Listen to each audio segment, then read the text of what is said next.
Halo Bapak Ibu, saudara-saudari sekalian, lovers and haters, salam cerdas Indonesiaku.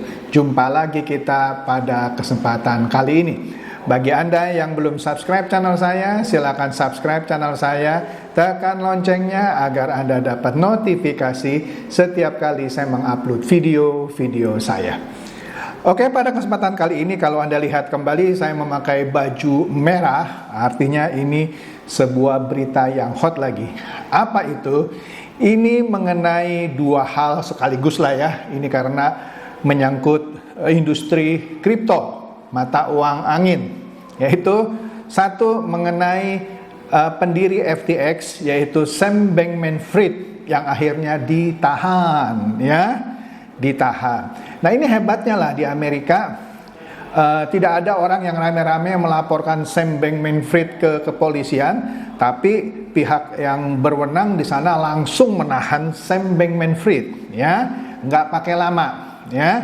Kemudian yang kedua apa? Yaitu mengenai masalah di Binance, kan baru-baru ini Binance membekukan penarikan. Nanti kita akan lihat kenapa Binance membekukan penarikan. Oke, kita lihat dulu yang mengenai Sam Bankman-Fried. Di sini kalau kita lihat berita di Reuters, di sini dikatakan pendiri FTX yaitu Sam Bankman-Fried itu ditahan setelah didakwa atas sebuah kejahatan, ya, kecurangan, ya, kecurangan di bidang kripto lah ya, dan di sana ada yang namanya bail. Bail itu seperti orang mau dikeluarkan dari tahanan dengan jaminan uang, itu namanya bail, di bail out, ya, jamin dengan uang supaya tidak ditahan, itu ditolak. Biasanya di Amerika opsi bail out itu ada, yang mana orang bisa untuk tidak ditahan tapi dijamin dengan sejumlah uang agar orang itu tidak melarikan diri. Tapi dalam kasus Sam Bankman-Fried ini dia permohonannya ditolak. Ya, kita lihat di sini.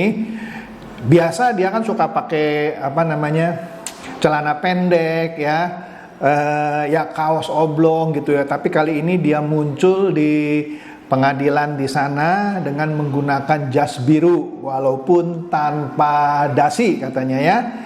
Dia ditemani oleh kedua orang tuanya. Di situ katanya mereka berpelukan cukup lama karena ya Sam Bankman-Fried, nanti kita akan lihat ya, tuntutannya karena ada 8 dakwaan berlapis, totalnya kalau semua terpenuhi penjara 115 tahun. 115 tahun. Tapi nanti dulu lah itu ya. Kita lihat di sini dikatakan bahwa hakim di Bahama menolak permohonan bailout, ya, permohonan penangguhan penahanan dengan jaminan uang gitu ya, pada Selasa yang lalu ya. Nah di sini dikatakan bahwa si Sam Bankman-Fried ini yang baru umur 30 tahunan lah ya, menyalahgunakan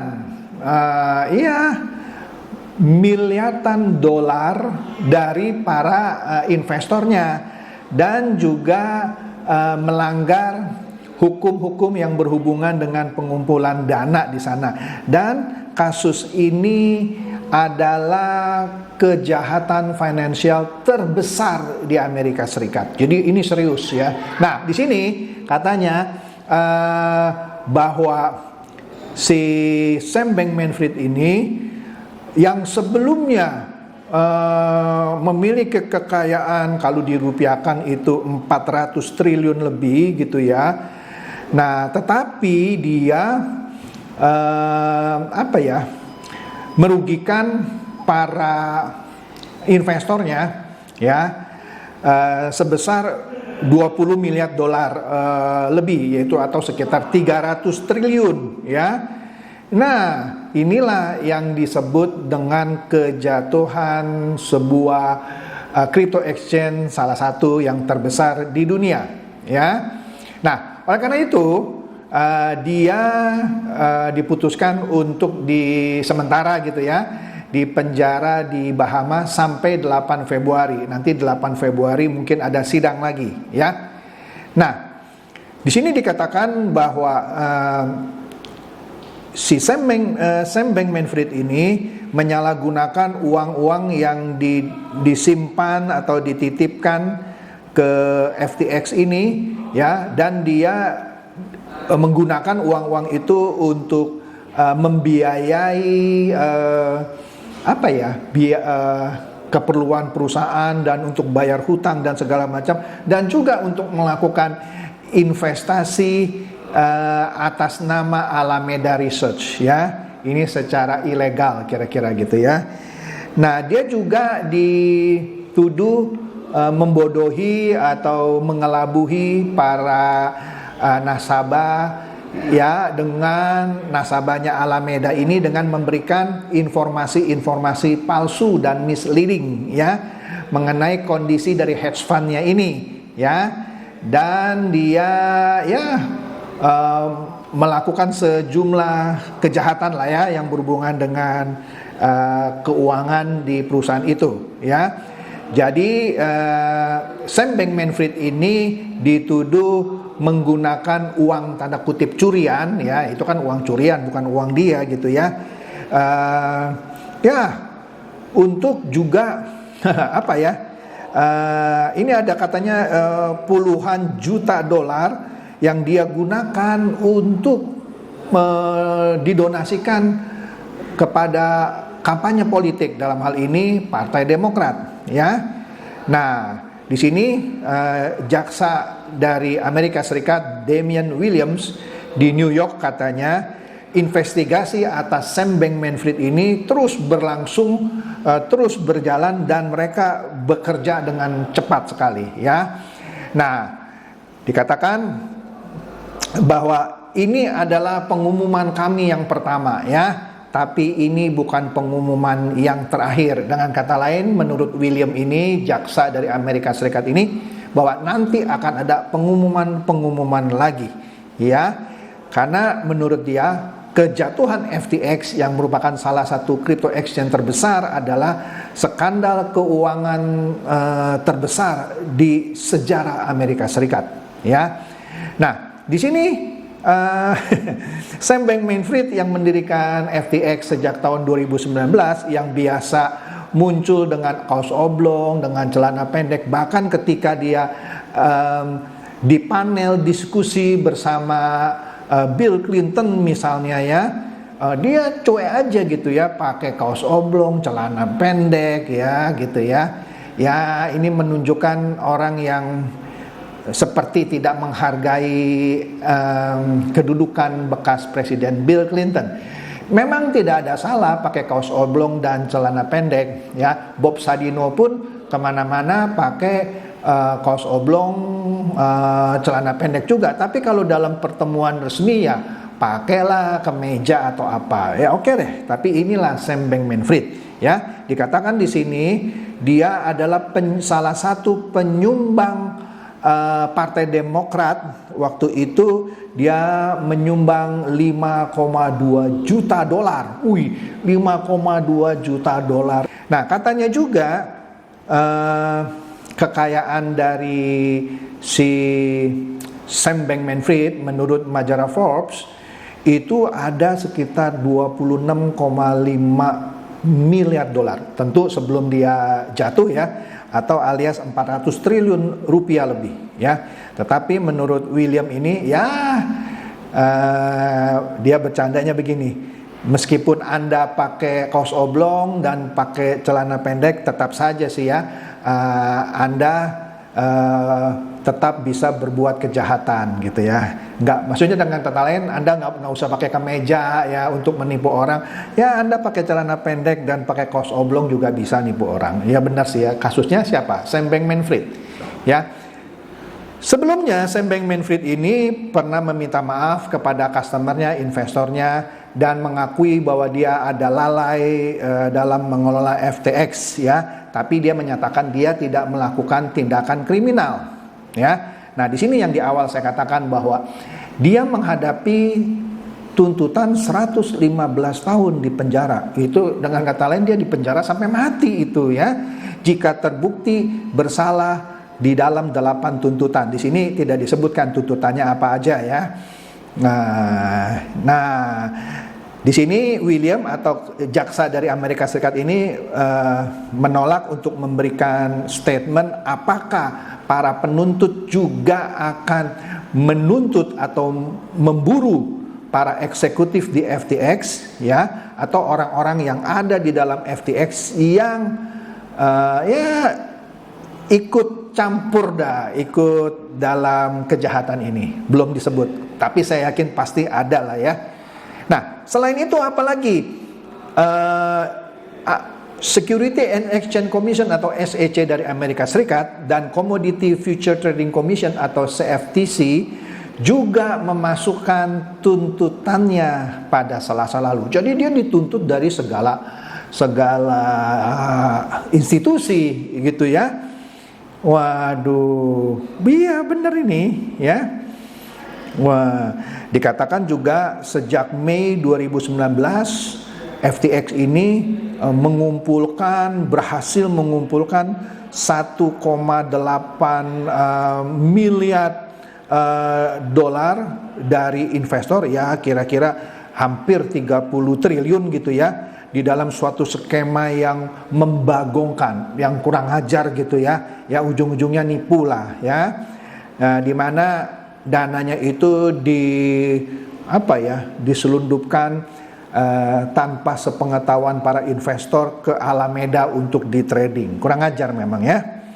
Nah, di sini dikatakan bahwa Sam Bankman-Fried ketika ditahan bukan ditahan lah, dalam hal ini memang dia ditahan, tapi waktu dia diajukan ke persidangan di Bahama ini, dia masih sok santai katanya ya, dan dia mengatakan bahwa dia akan menolak dan akan melawan jika harus diekstradisi ke Amerika Serikat. Sekarang kan dia di Bahama ya. Kemudian para penuntut di Bahama bilang kalau Anda menolak atau melawan ekstradisi ke Amerika Serikat, maka permohonan bailout Anda ditolak ya. Makanya dia ditolak ya. Nah, sekarang katanya Sam Bankman-Fried dengan tim pengacaranya sedang mereview, menimbang-nimbang langkah-langkah hukum apa saja yang masih tersisa atas dirinya ya, dan dikatakan dia akan maju sidang lagi nanti tanggal 8 Februari ya. Waduh, ini benar-benar hebat deh ya. Nah, di sini dikatakan oleh CEO dari FTX sekarang John Ray ya, FTX, karena setelah Sam Bankman-Fried dia mengundurkan diri, kemudian diambil alih oleh John Ray, bahwa kerugian 8 miliar dolar dari para investor itu diakibatkan oleh orang-orang yang di dalam FTX itu orang-orang yang tidak punya pengalaman di bidang finance ya, orang-orang yang ya benar-benar tidak ada pengalaman ya. Waduh, kok bisa gitu ya, bisa hebat. Nah, sekarang FTX juga sedang menginvestigasi apakah kedua orang tua Sam Bankman-Fried juga ikut terlibat di dalam kasus ini. Waduh, bahaya nih ya. Jadi ini dia ya, perkembangan terakhir dari Sam Bankman-Fried yang sekarang sudah di penjara. Kemudian, terus apa urusannya sama Binance ya? Nah, ternyata Binance 2 hari lalu gitu ya, secara temporary tiba-tiba membekukan penarikan. Orang-orang pada heboh gitu ya. Wah, ini jangan-jangan Binance juga mau kolaps ini, seperti FTX ya. Kenapa? Karena orang-orang yang mau narik USDC, stable coin ya, USD coin ya, USDC itu dibekukan. Kenapa? Karena pada waktu itu katanya terjadi penarikan besar-besaran sebesar 1,9 miliar dolar alias hampir 30 triliun rupiah. Nah, katanya ketika orang menarik USDC itu dia harus melakukan yang namanya token swap dulu lah, itu istilah dia ya. Nah, untuk itu perlu koordinasi sama bank di New York, dalam hal ini memerlukan US dollar yang cukup besar. Nah, katanya bank pada saat itu ketika penarikan sedang besar-besarnya ya, itu lagi tutup. Nah, jadi dia harus tunggu sampai bank yang di New York itu buka katanya ya. Sehingga menurut catatan di sini sempat tertahan sekitar 8 jam ya. Nah, setelah bank itu buka, akhirnya penarikan katanya lancar lagi ya. Jadi menurut Chang Peng Shao, CEO dari Binance, ini suatu hal yang biasa aja kok katanya ya. Kenapa? Tapi yang menjadi masalah, kenapa terjadi penarikan sampai hampir 30 triliun dalam waktu 24 jam? Karena katanya banyak orang yang ketakutan ya. Karena FTX sudah pernah jatuh. FTX kan tergantung dari kacamata siapa ya, itu crypto exchange terbesar kedua setelah Binance, walaupun ada yang bilang ketiga atau keempat. Nah, jadi orang takut sekarang, jangan-jangan Binance juga kolaps nih, makanya dia diras gitu ya. Nah, tapi masalahnya kalau cuman di situ nggak masalah sih ya. Yang masalah adalah sedang ada investigasi dari pihak pemerintah Amerika Serikat atas Binance. Yang mana jika hasil investigasi itu ditemukan sesuatu dan lain hal, maka ini yang ditakutkan oleh para investor yang menaruh uangnya di Binance. Kira-kira seperti itu. Lah iyalah, satu hari diras sampai 30 triliun. Ya. Nah, kira-kira criminal charges atau tuntutan kriminal apa nih yang dituduhkan kepada Binance ya? Di sini katanya Binance mengeluarkan sebuah laporan yang dilakukan oleh perusahaan auditor Mazars ya minggu-minggu lalu ya, yang menyatakan bahwa persediaan Bitcoinnya itu cukuplah untuk para investor yang menaruh Bitcoinnya di dia. Jadi kalaupun diras kira-kira begitu ya, nggak usah khawatir, aman dananya ya. Tetapi para ahli ya, mereka seperti tidak percaya terhadap laporan itu karena katanya laporannya skopnya terlalu sempit katanya ya. Dan Reuters ya Senin lalu memberitakan bahwa jaksa penuntut dari Amerika Serikat sedang mempertimbangkan mendakwa, gila, tuduhan kriminal terhadap kemungkinan pencucian uang yang kemungkinan dilakukan oleh Binance. Nah ini serius loh. Kalau sampai ditemukan kemungkinan itu jadi benar, ada money laundering, pencucian uang, yang dikatakan di sini ya, yang dilakukan oleh para eksekutif di Binance, termasuk CEO-nya itu Chang Peng Shao. Wah, bahaya ini Binance, ya. Nah, di sini katanya Binance tidak menjawab atas pertanyaan-pertanyaan dari wartawan. Chang Peng Shao cuma bilang tenang aja ya, abaikan FUD itu fear, uncertainty, and doubt ya. Udah jangan takut lah ya. Nah, jadi di sini perlu waspada juga ya, karena yang memberitakan kantor berita Reuters yang menyatakan bahwa jaksa penuntut umum dari pemerintah Amerika Serikat sedang mempertimbangkan untuk mendakwa Binance melakukan money laundering, pencucian uang. Nah, kemudian apa lagi? Ternyata sebelumnya, seminggu yang lalu lagi, di awal Desember, Binance juga pernah dihack, ya, sehingga dia menghentikan penarikan dana dari para penggunanya. Dia diretas lah, ya sekitar berapa ini ya? Enggak banyak sih. Tapi di sini lumayan, walaupun dibilang nggak banyak, ada sekitar 123 juta aset, juta dolar dihack. Sedangkan katanya di dunia kripto ini ya, di tahun ini, di tahun 2022, termasuk serangan terhadap Binance ini, totalnya yang dihack sudah mencapai 3 miliar US dollar, sekitar 46 triliun rupiah.